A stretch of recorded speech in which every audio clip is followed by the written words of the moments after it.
evening, everyone. It is your girl, Marcy Thomas, and I am so excited to be back with you for another episode of the BGC Book Club. So if you're joining us live, first of all, I have to apologize. We had some technical difficulties, but we were determined that we were going to get in here and have this conversation tonight. So I am coming to you live from the outskirts of Atlanta, Georgia. I'm originally an Ohio girl, and I am just so super excited to be with you for this particular special guest, which many of you are also excited about because you let me know that in the comments that you love our guest for the evening. So please come on in the room. Go ahead, like this, share this out. Let your book loving friends know about this conversation that we are about to dive into with our very special guest, Diane McKinney-Whetstone. Now, she is the author of the critically acclaimed novels Argent, which she was here for a few years ago, Tumbling, Lazaretto, Tempest Rising, Blues Dancing, Leaving Cecil Street, Trading Dreams at Midnight, and what we're going to be talking about now, Family Spirit. She is the recipient of numerous awards, including the Black Caucus of the American Library Association's Literary Award for Fiction, which she has won twice.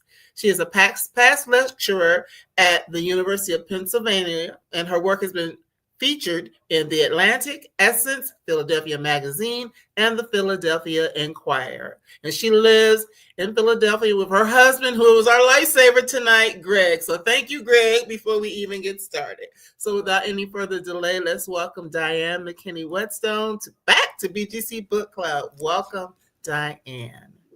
Hi, Marcy. Thank you so much for having me. Thank you for your patience as we work through the bugs in the systems. Yes. And that's okay because we're here. We're here. We're supposed to be here. We are supposed to be here. And we were determined. And there are people popping in the room. So I told you they were ready. They were ready. Okay. So first of all, I just want to congratulate you on your 8th novel. You've been doing this thing for a while. So congratulations on Family Spirit. So what is it about this story that may feel a little bit different from maybe some of the other books that you've put out before? This one has more magic realism than I have ever, shall I say, dabbled in before. Mm-hmm. It's about a clairvoyant family, and they believe that this knowing gene has been passed down through the generations. And so the magic part, as I was working on the story, is this possible? Can people see into the future? I mean, so I questioned myself, actually, so much of the writing. And that was very different for me because generally when I'm writing, I'm writing about concrete things. And of course, there could be some spiritual elements to the novels, but not to the extent that it is for Family Spirit. So that was very different for me, writing about things that I absolutely knew nothing about. Nothing about clairvoyance. So yes, that made it different. Wow. So you decided to take on something different. And I find that pretty amazing because, as I mentioned, this is your 8th novel and people love you. They love your writing style. I actually had someone say in one of the comments that they love you so much because you talk so much about Philadelphia in your stories. And that's how she learned to love Philadelphia before she even moved there. So your stories definitely resonate. And in this book, if you haven't had a chance to read it, you won't be disappointed because Philadelphia shows up again. It does. Yes, it does. And I need to know, a lot of times I don't know much about the story when I'm starting. I don't know who the characters will be. I don't know where the story will take me, but I do know the place. And so Philly gives me like grounding because I know it intimately, born and raised here. And it's such, for me, it's a marvel of a place to write about because it has so many contraries. It possesses to be this metropolitan city, even though it's like such a place of neighborhoods and can have a real provincial feel, even as it tries to be like international and, a lot of old money in Philly, a lot of poverty in Philly. And so it has like all of these opposing things that make it, they give it, I think, a certain grit and a certain texture. And it's wonderful, wonderful place to set a story. Yes, and I've only been there once. I need to come back and visit. So Yes. look at the city through your point of view. I Oh definitely gosh, yes, would yes, love to yes. do that. Would love to do that. So for those who before I ask that question, what was it that inspired you to tell this particular story? Because you said that it's different, and you had to like think about clairvoyance and all that type of thing, a little bit of magical realism and all of that. But what really inspired you to want to tell this particular story? I think for whatever, and I don't know why, but I'd been thinking a lot about my grandmother, and she knew things. I mean, she's been gone for decades now. She was born in the late 1890s, and she didn't have a whole lot of formal education, but she's the smartest person I've ever known. I mean, she just knew things. She knew like when it was going to rain. I mean, she knew people. She could kind of say what a person might do based on circumstances, and they would in fact do it. She just understood, had a real understanding about human nature. I mean, she knew like science. She knew how to adjust her recipe for her Wow. yeast rolls based on how humid it was outside. She knew that she had to change the temperature on the oven. I mean, she just knew things. And so when I was writing, I just took this whole notion of knowing things and understanding things and grasping things to the next level. And I pondered as I wrote, because I wasn't sure. I'm not sure still whether people can actually be clairvoyant and predict the future. But I pondered that as I thought about my grandmother and all the things that she seemed to know, and wondered, is it possible? And is this something that maybe we all possess, but we just don't access it? And so that provoked me. It was just a provocative notion as I wrote the novel, and I followed it, and then just exploited that notion into this family of women who can see into the future. They have these vibrant rituals, and they just and they know things. It's called their gift, as it were. Even though some of the family members don't consider it a gift, but as it were, their gift is called the knowing. The knowing. I love that. And Jean is saying, I love the way you honor your grandmother through your writing. Yes, yes, that is indeed a blessing. But yes, the knowing. But even as I was reading the book, yes, I mean, there are some things that may be, as you said, like, you might wonder, but then there's this thing that a lot of us have, especially as women, something called intuition. So absolutely. And I think that a lot of what these women are very smart, and they use their intuition and then walk through it and take it to the next level. And so that I just also wanted to explore that notion, that what happens when a person actually really relies on the intuition. I mean, that, as you said, we all have, particularly women, I think particularly Black women, because we have to.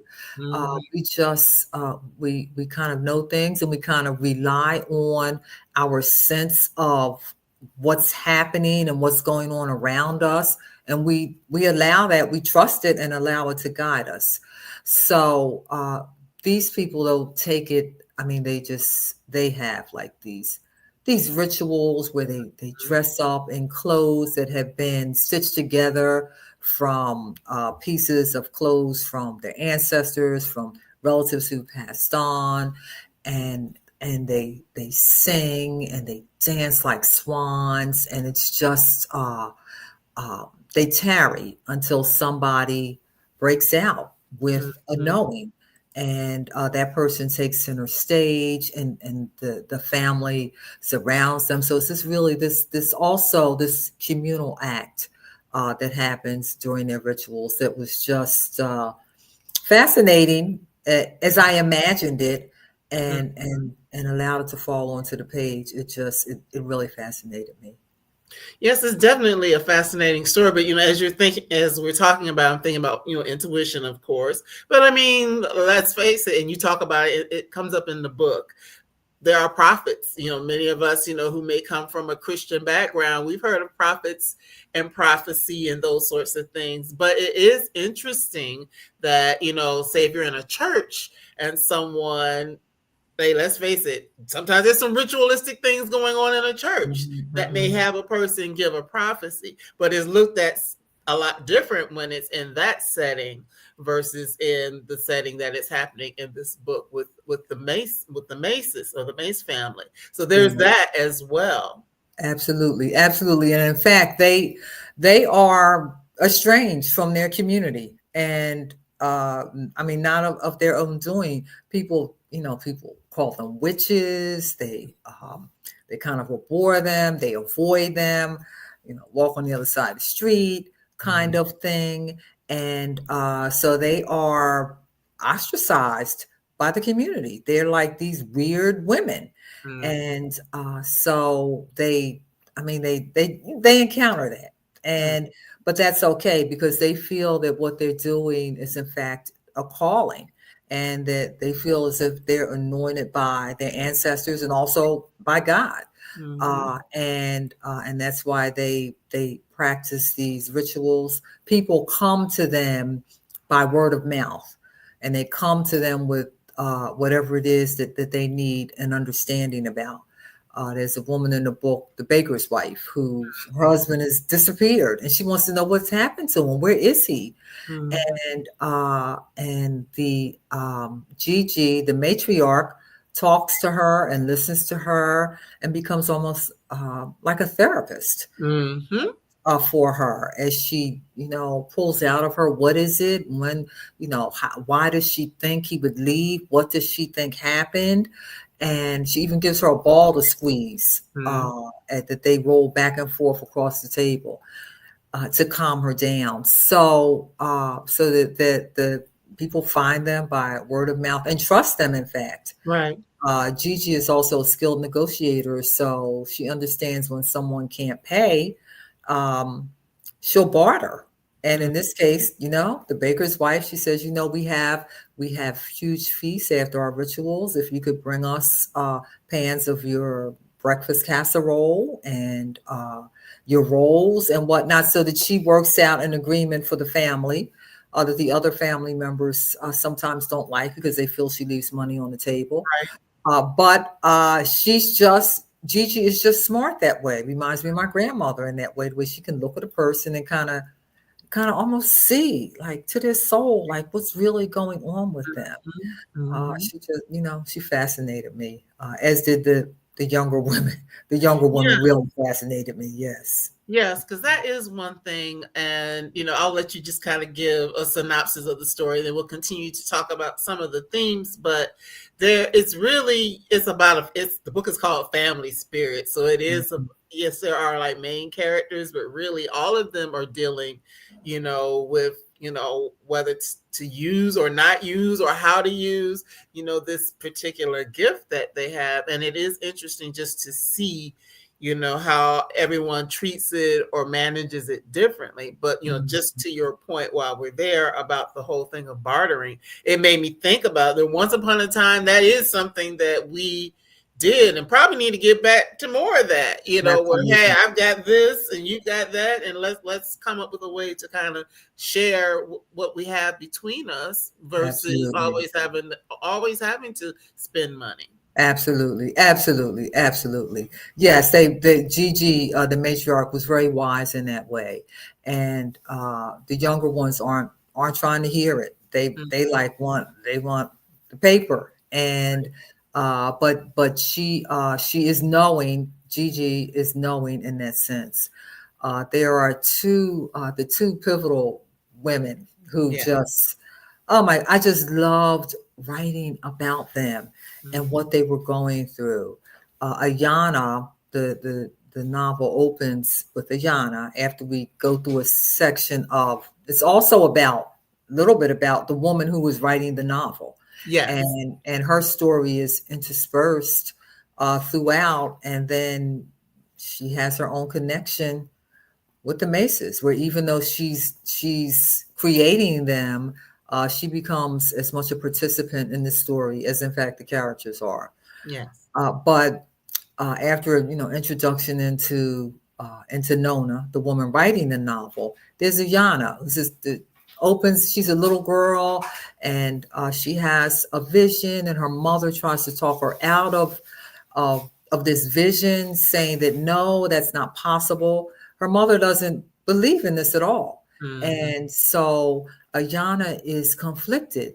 I mean, she loves her mother, wants to follow her mother, follow her mother's leanings, but she also knows that she can see things, and that she is in fact a Mace. Her dad is a Mace, and she's a Mace. And so she lies to her mother and pretends as if she can't see, doesn't experience the knowing. She lies also to the Mace women and tells them no, she's never felt a knowing, even though she does. And so her clairvoyance, even though it's supposed to be an active community, and we're the one having the vision, it takes a toll on the body. And so they are soothed and comforted by the other family members who surround them, warm them, give them blankets and tea and whatever they need. Ayana doesn't have that. Her visions are without community, because she won't admit it to anybody. Mm-hmm. And she suffers as a result. And she finds some consolation with a man.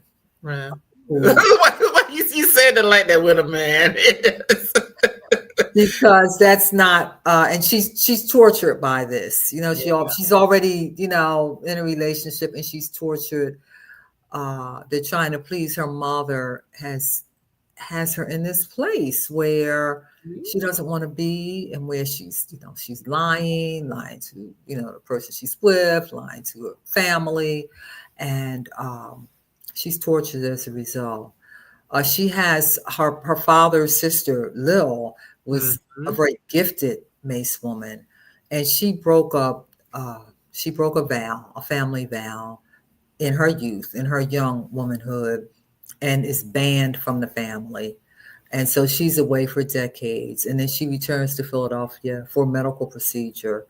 And since she can't go back to the house where she was raised, can't go back where her mother and Gigi still are, her grandmother, she moves in, stays with her brother. Right. And she and Ayana become very close. And Ayana has a harrowing vision, and is that where she needs to decide whether to out herself to Lil, that she actually can see into the future, or protect her mother, or side with her mother, as it were, and continue to lie. So she has to make a pivotal decision. And then also it's the vision that she has and the outworking of it. Right. She's also tortured by that.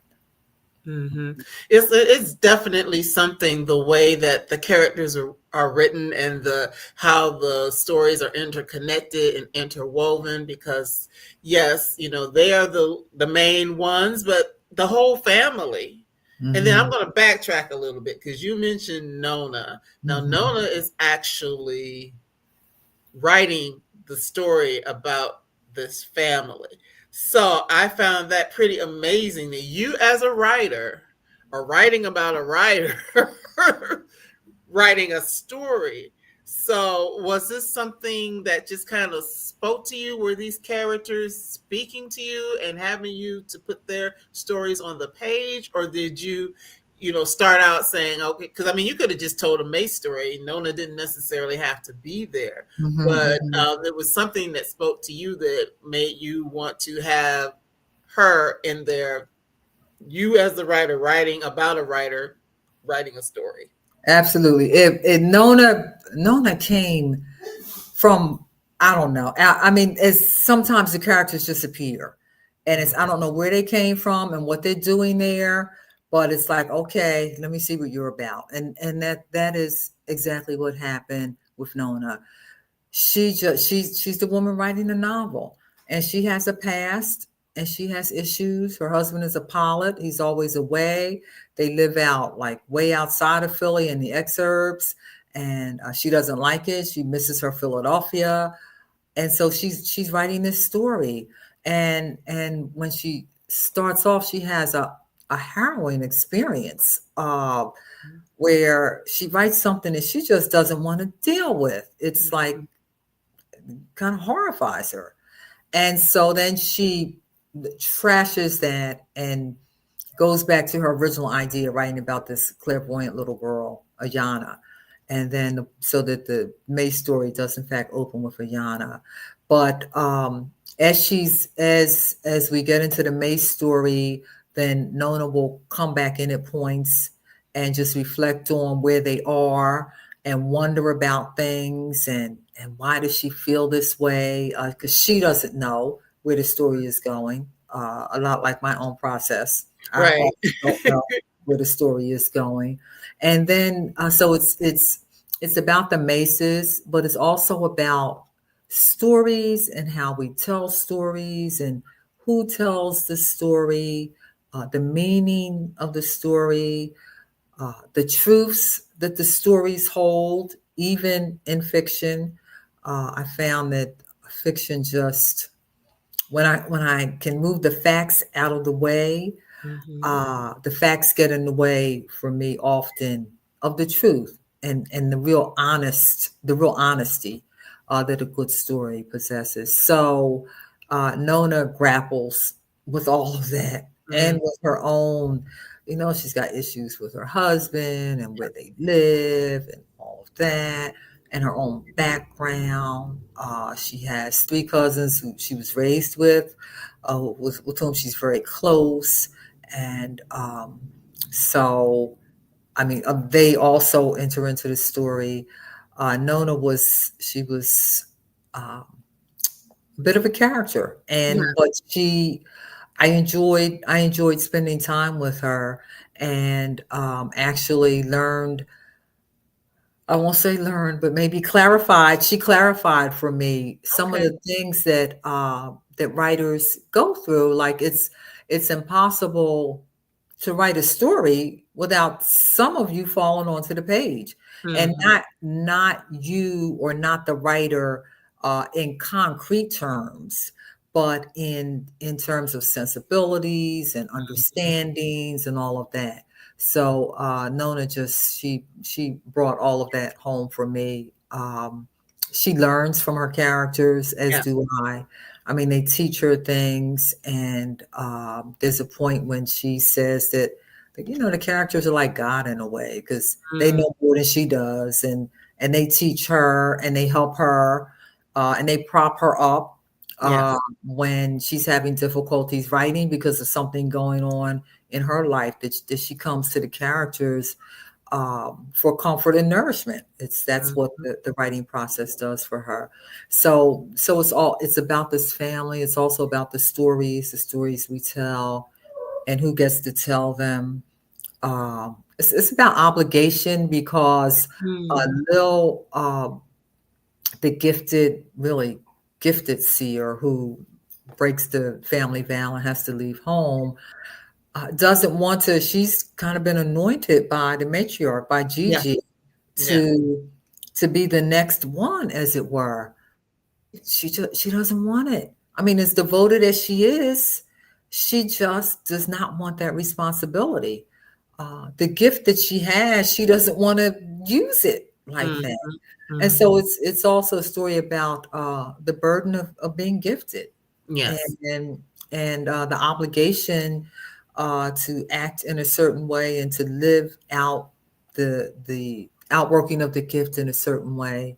It's about that, and then Ayana is also about the stories we tell ourselves. The lies we tell ourselves, and when we're showing different faces in different situations that Ayana does over and over again when she in fact tries to hide her own gift. Yeah, there is a lot in that. Just thinking about like from the standpoint of Lil specifically, how someone can put a mantle on you that you don't want. You Mm-hmm. know, and how do you deal with that mantle that's been placed on you? Do you Mm-hmm. accept it or do you not? Mm-hmm. And you know, how do you go about living your like your own life? Or do you Mm-hmm. live your own life or do you do what's expected of you? So Mm-hmm. that happens in a lot of families. You know, in this case it's this gift of clairvoyance, but it could be other things. It could be Sure. you know, a family, you know, bakery, for example. Like, hey, Sure. I don't want Sure. to be a baker, Sure. or I don't want to be a chef, or you know, I don't Sure. want to be a seamstress, you know, or Sure. whatever the case is. And Sure. in this book, it's even more um, of a big decision because, as you've already stated, this family has this gift that some people don't see as a gift. So Mm-hmm. there's a lot of negative stuff that goes with it too. So you Mm-hmm. know, just kind of figuring out, do I want to be in this place and subject myself to the bad that goes along with it, or you know, Mm-hmm. do I want to perhaps follow my own dreams and become my own person? Right, right. Absolutely, absolutely, absolutely. Absolutely. And that is what the characters ultimately grapple with. Do they want to meet the expectations placed on them, or do they want to blaze their own path, as it were? Um, and they want to be seen for who they are? I mean, Ayana really just wants her mother to accept that she can see things, that she can know things. And her mother is unwilling to accept it just because she doesn't believe that. And she doesn't want her daughter tied up with those crazy Mace women. And yeah, she loves her husband, but his family can like go pound sand. And Ayana just wants to be seen by her mother. And that happens on so many levels too, where a child just wants to be seen for who Right, they are, right. and to be accepted for who they are. That's really one of Ayana's cravings. Mm-hmm. I'm going to ask Jean's question just because I don't want it to get too far away from us. How much of Nona's writing practice mirrors your own? Much of it in the way that Nona didn't have a clue where the story was going, and how she would, after she would write a scene, she would think about it and she would wonder what made her do that. Why did she do that? Did she do that because, it's a situation where two of the men Ayana is seen, or in the same space at the same time with her, and Wow.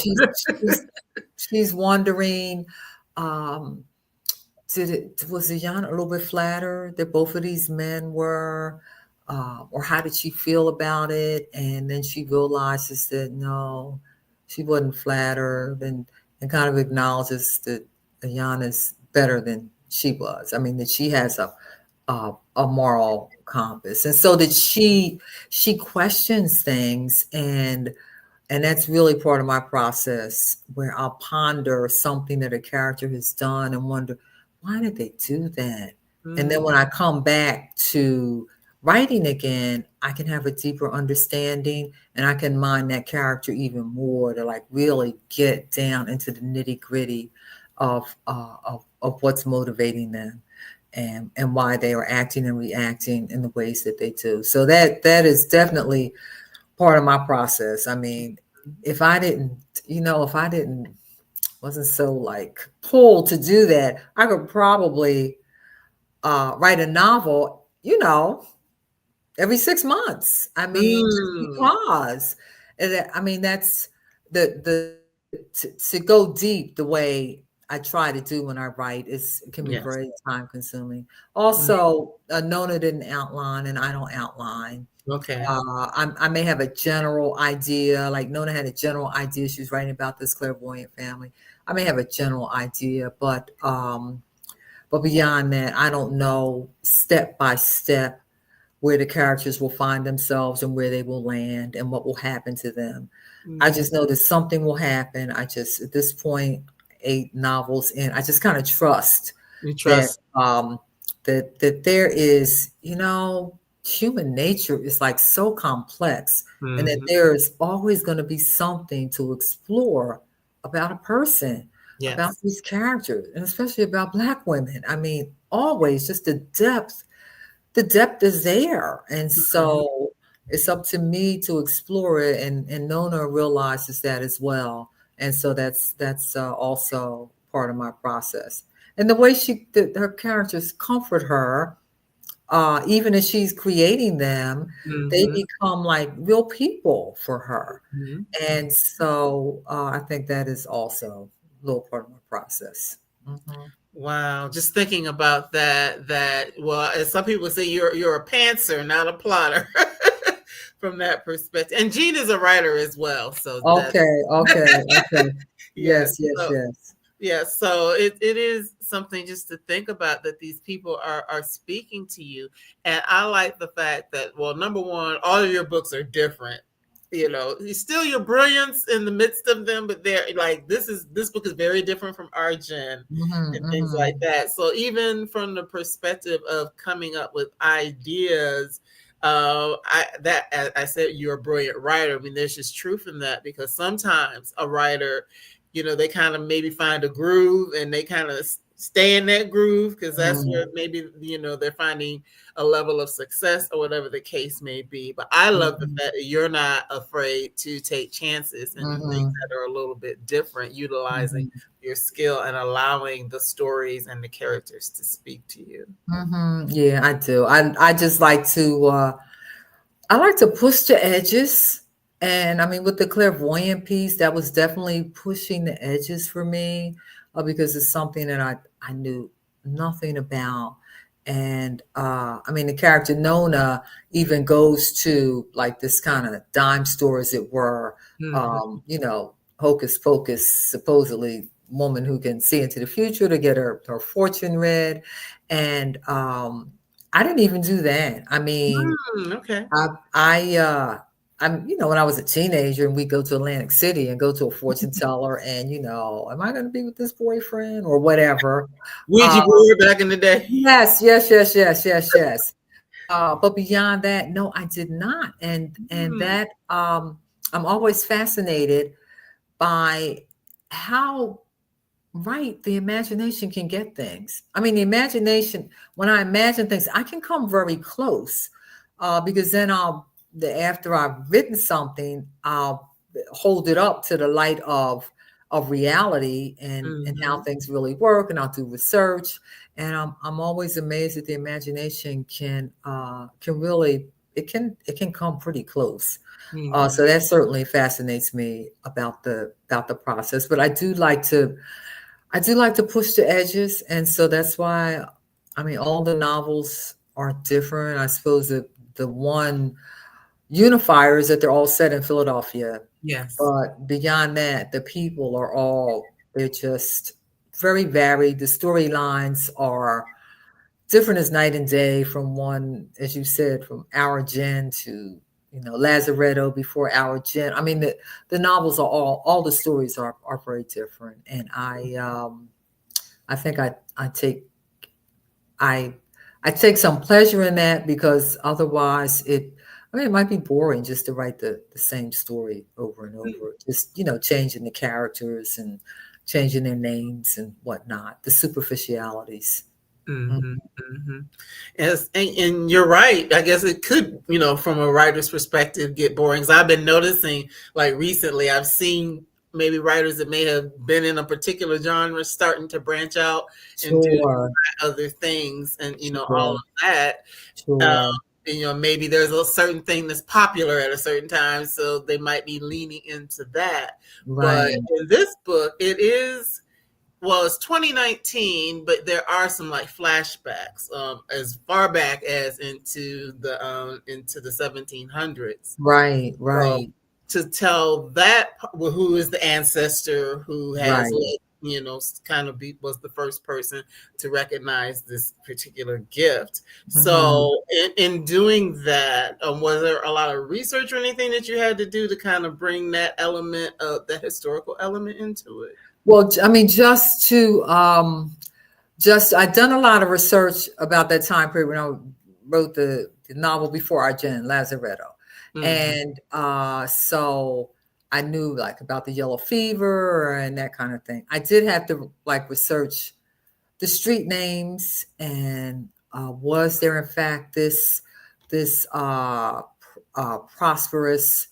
After the Abolition Act that freed the enslaved people in Philadelphia, that was there in fact these blocks of pretty, well-educated Black folk. And in fact, that was a fact in Philadelphia.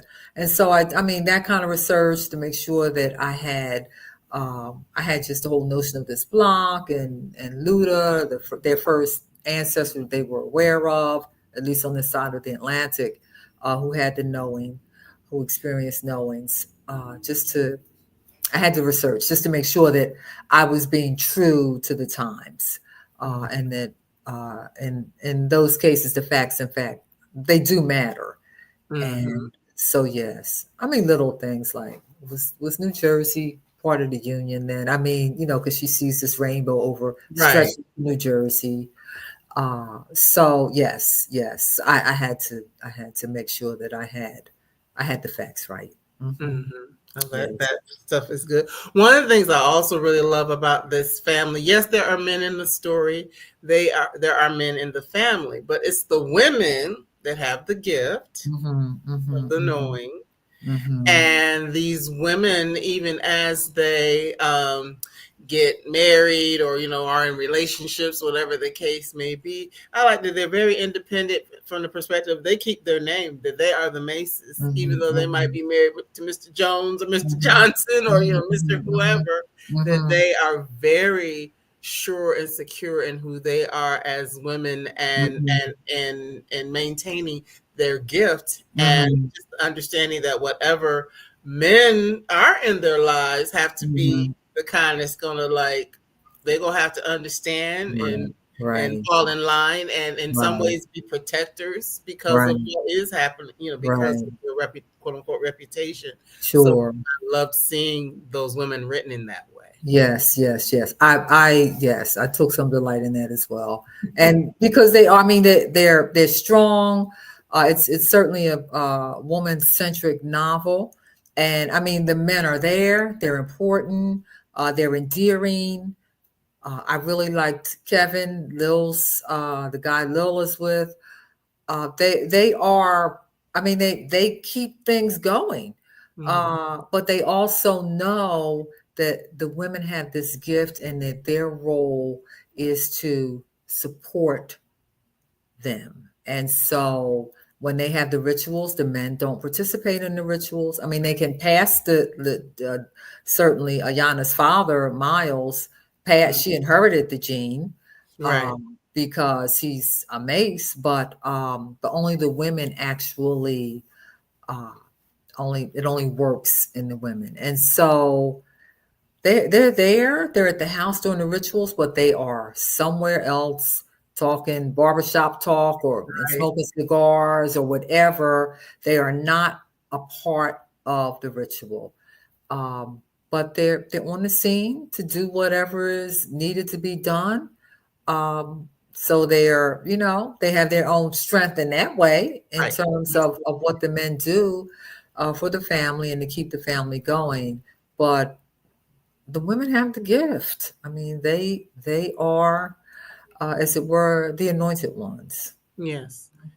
And it's just, I like seeing that. I mean, as a woman who considers myself to be, have some gifts and things like that, but just to see that and, in the story, to see that it's possible. I know it's fiction, but it is possible for women who have certain gifts or talents or skills or, notoriety or whatever it is that they have to have supportive partners who don't try to stand in the way of whatever it is that these women are called to do. So it was just good to see that because a lot of times you may see or even sometimes experience something different. So I like seeing the men written in that way. And again, it takes a strong man to be able to be in that space. Absolutely.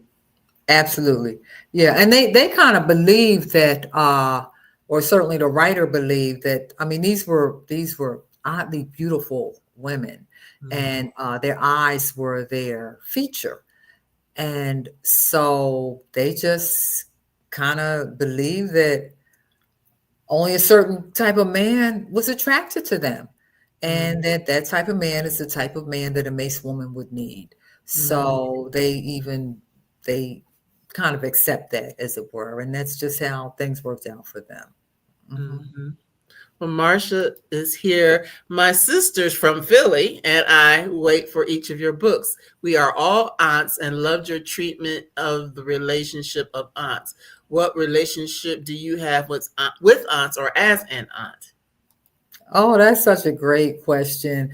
Yeah, I grew up. My mom had only had one sister, but she was. I mean, we called her auntie, and it's aunt. And people would, what are they saying? But that's just. It wasn't auntie. We called her auntie, and I guess that's the Philadelphia accent too, auntie. Mm-hmm. And we were all close to auntie, and she. Oh my goodness, she was a real character, kind of larger than life character. And so, you could tell her things, you could talk to her. She was funny. She was like all of that. And so I just like that Lil and Ayana, this aunt and this niece are like so close, and they help each other. And Lil certainly helps Ayana to get to the place where she needs to be, but Ayana helps helps Lil heal as well. So I have nieces who are actually like close to my age. I mean, I'm older than them, but Right. yeah, we're like kind of in the same generation, so we're more sisters than niece and aunt. Mm-hmm. But that's just such a special relationship. I mean, I have a lot of sisters, and they are aunts to my children, and just to watch, the blossoming of the relationship, and even now that I'm a grandmother, and the way my sisters are with the grandchildren, it's just it's a beautiful thing, because it's not a parent who are sometimes too close for words, and Right. but it's like just one removed, but not removed from the love. And Right. I think that's what makes that relationship so special. Mhm. Yes, it is a special relationship. I have a few aunts, and yes, of course, each relationship is different, Mhm, but mhm. there is something special about that, because again, they love me, they care about me, and all of that, and it is a little bit different, because there, maybe some conversations that I might have, or things Mhm. like that maybe aren't available with my mother. I mean, Absolutely. so it's definitely a Mhm, good space, and it mhm. is nice to see that, because we know that aunties rule. Yes, they aunties do. aunties are Yes. good, because we can Yes. love, they can love on us, or we can love on our nieces and nephews, but it's just a Right. whole different type of relationship. Right. Okay, Yvonne, I couldn't remember. Yes, it was you. Yvonne, she's the one who said that, talked about you in Philly. She said, "This is such a treat to hear from you. I moved to Philly in 2008 to teach English and taught Lee Oh Reese my goodness. as a lover of historical fiction. Your books helped me to love Philly." Yep, it was you that asked to mention that on Facebook, actually. So I'm Oh, glad you did it. I'm so glad to hear that. Thank you, Yvonne. Yes, yes, yes. I'm so glad to hear that. Mhm. Where did she teach? Tell us where you teach. She just said to teach English. Tell us what school you teach at, where you're teaching.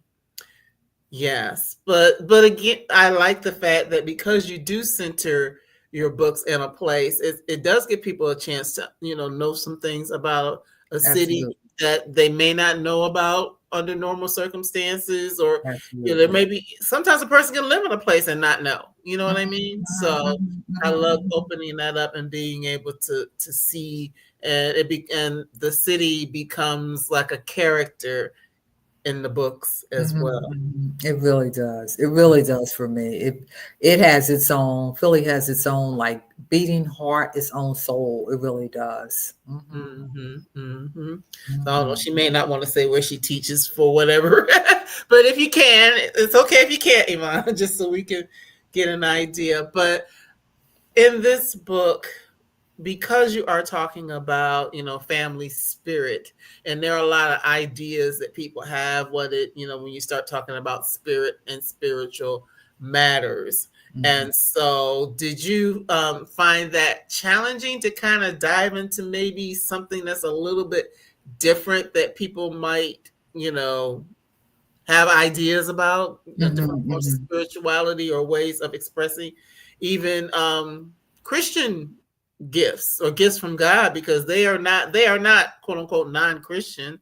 They have this gift. Did I lose you? She froze for a second. Hope I didn't lose her. We'll wait a second. Hopefully not. We will wait a second and see. Let me check my phone because she's frozen. Oh, no.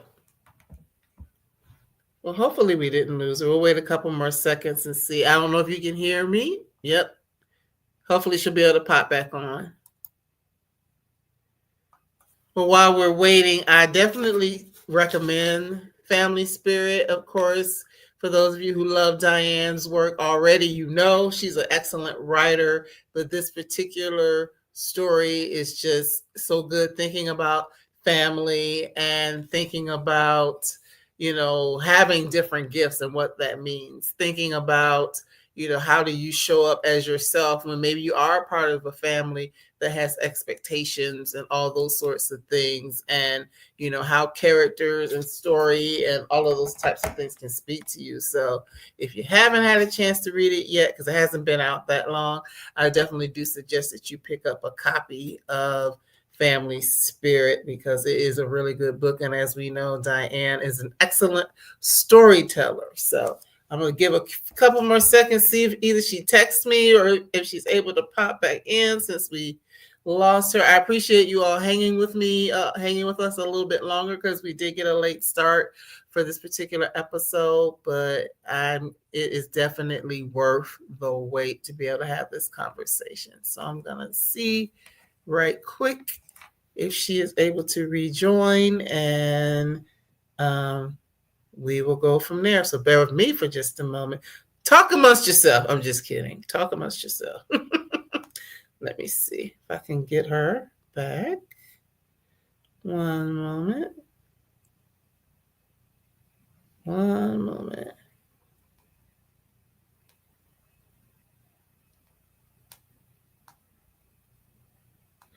So while we are waiting, if you could drop in the chat and let us know what's your favorite book of hers that you may have already had the opportunity to read.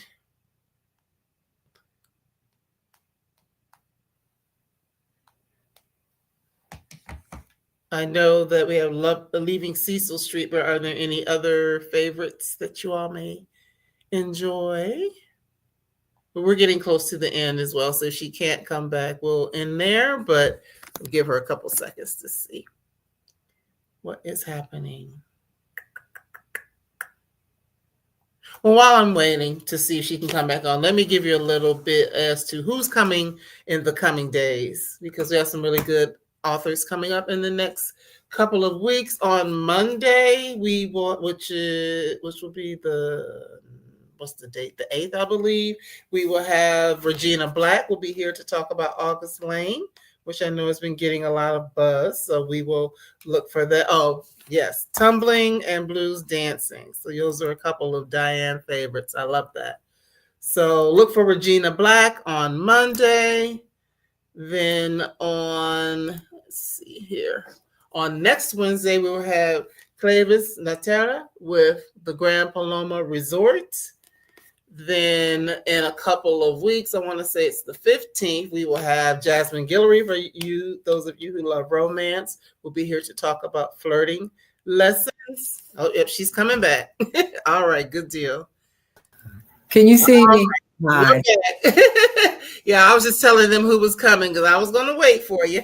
Okay, thank you. Yes. Thank you so much. The gremlins are just like here. What can I say? Yes. Greg, I need that light on here. Yes. Well, we got about 10 minutes left. So okay.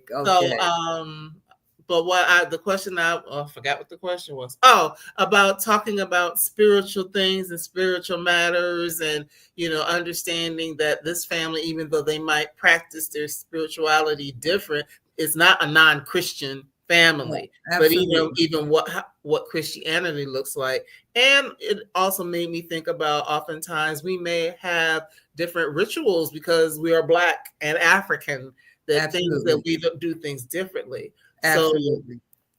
Yes, that is so true. In fact, someone had asked me, how was I concerned about how the faith community would receive the book? And I said, I'm not. No, absolutely not. Because these are people who, they have tremendous faith. They go to church. The people of the church kind of like, pull away from them.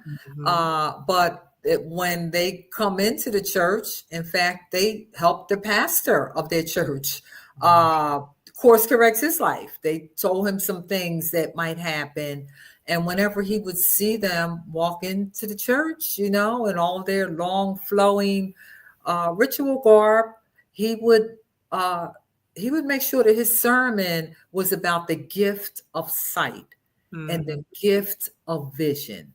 And that to be able to see things like that is in fact a gift from God.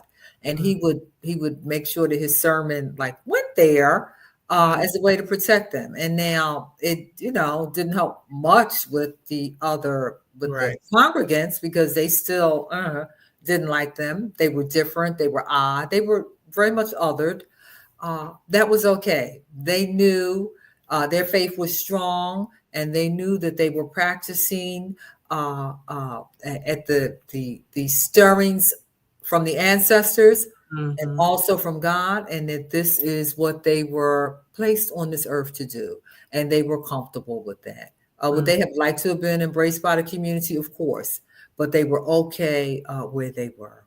Right. And the thing about that is they might have talked about them, or had felt a way, some kind of way, as they say nowadays, about them, until they needed something, and they needed an answer, and they're just like, oh, well, let me go over here.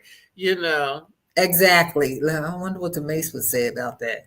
Exactly. That is for sure. That is for sure.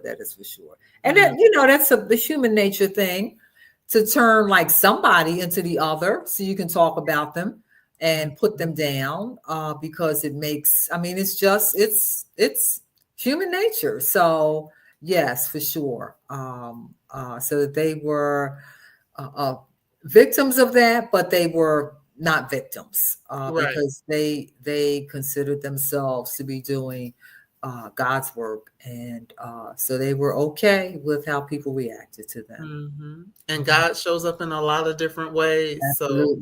Absolutely. Through people. My experience, always through people. Yes. Always through people. Well, as we're getting close to the end, I did want to ask you a bit about the cover of the book. That's a beautiful cover. So tell us a little bit about that. I know because I read the story, but just a little bit about what's represented on the cover. Yes, the young woman who did, the publisher actually engaged with a young woman who does art for them, and they just asked me what did I envision about the cover, and it's I'm far from an artist, but I thought, I don't know, some houses maybe, and I just listed some things that could be on the cover, and they showed me two options, and I saw, and I'm like, this is it.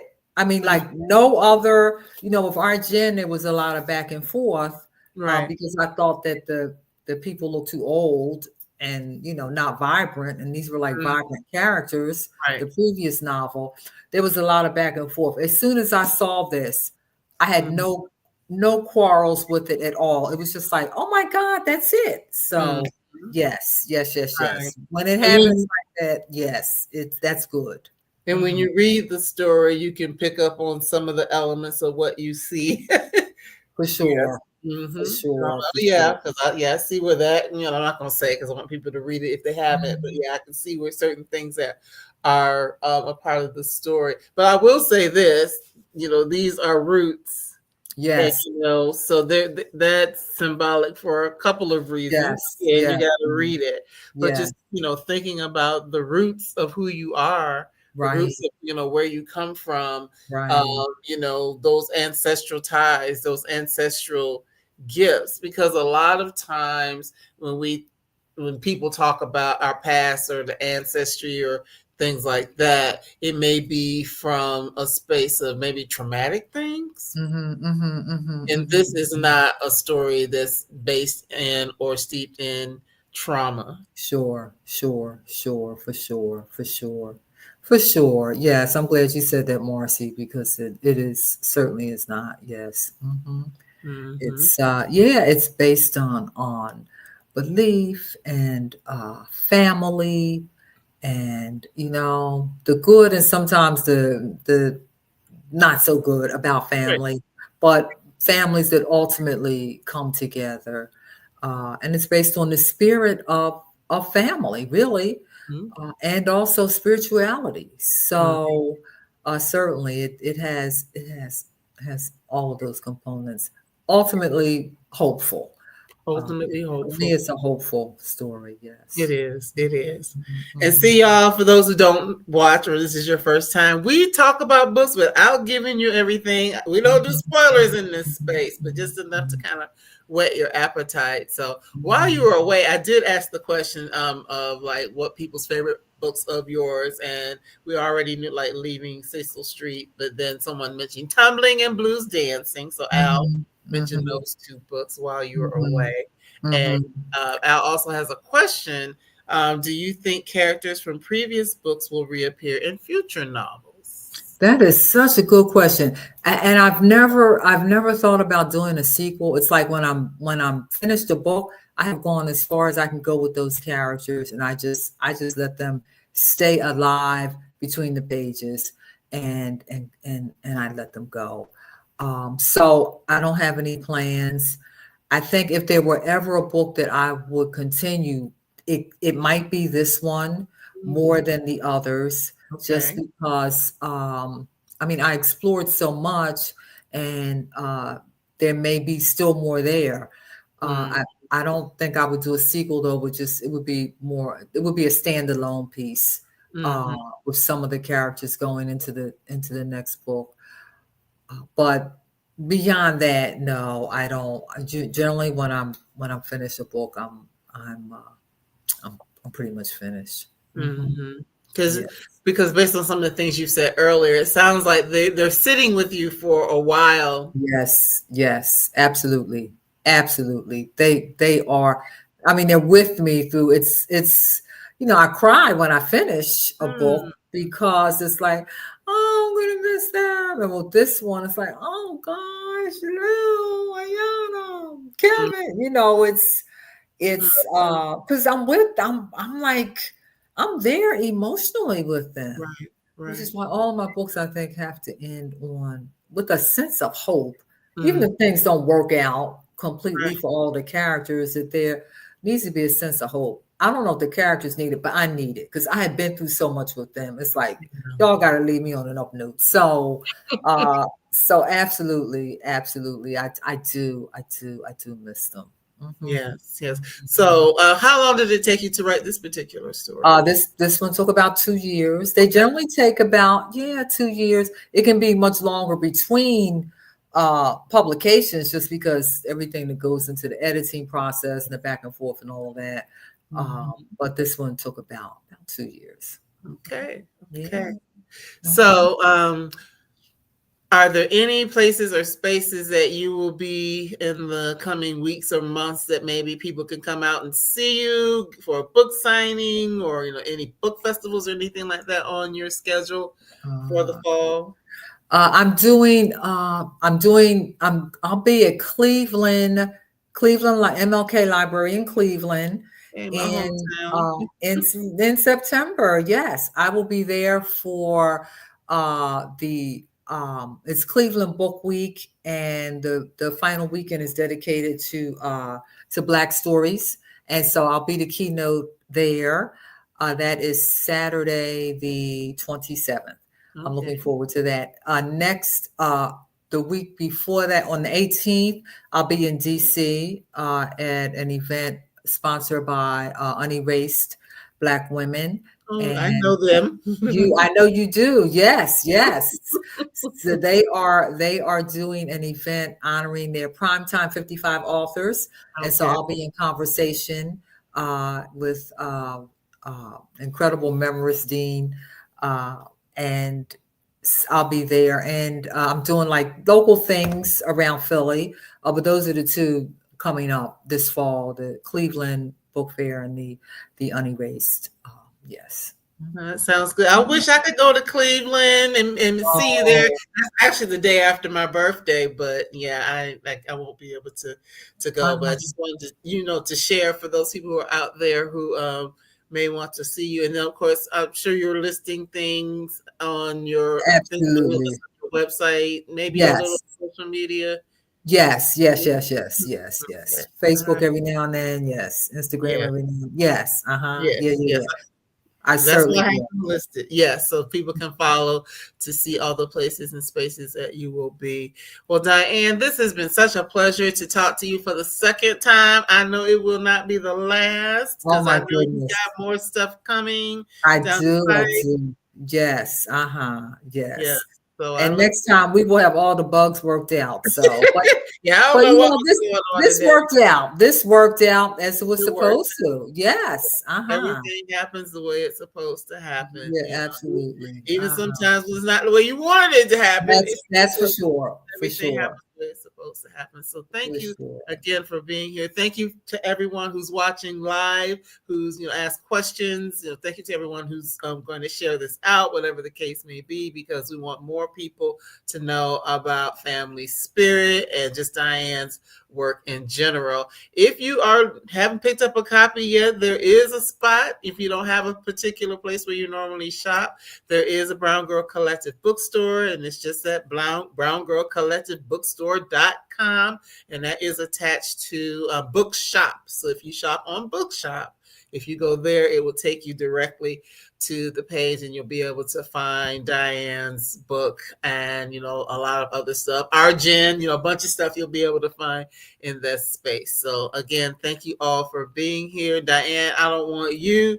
to hang up. I'm just going to say a quick goodbye to everybody, but don't hang up. Okay.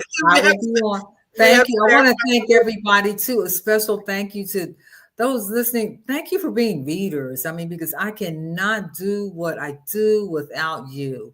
So thank you. And thank you for championing Black books, Marcy.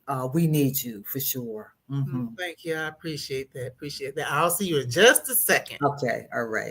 All right. So again, everyone, thank you so much for being here. Thank you for your patience and everything. It was such a pleasure to be with you and to be with Diane again. I think this is the third time we've actually talked to one another, but when we met each other a few years ago, it was an instant connection. So I'm glad to be able to support her again in this work. And again, anything else she comes out with, she always has a home here with BGC Book Club. So again, just real quick, I'm going to let you know the books that are, the next three, I got a lot more, but I'm just going to share the next three specifically. So as I mentioned on Monday, we will have Regina Black with August Lane. So I'm looking forward to that. That's a music-centric book. Then the Grand Paloma Resort with Clavis Natera will be on next Wednesday. She is Dominican, so that's a Dominican story. And then on Monday, the 15th, I want to say it is, if you like romance, we will have Jasmine Guillory with flirting lessons. So those are just the next 3, but of course, there's so much more to come.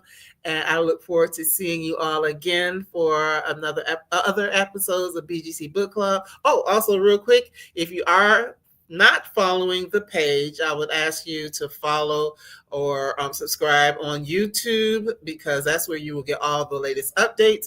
And on Labor Day, I actually uploaded 26 vintage videos from 2020 and 2021. So when you look at them, they're going to look a little bit different. My hair is probably about that short back then, but I want you all to see some of the people that I talked to when I first started the BGC Book Club space, and all of those videos are now available as well on YouTube. So that's all I have for now. I look forward to seeing you all again on Monday.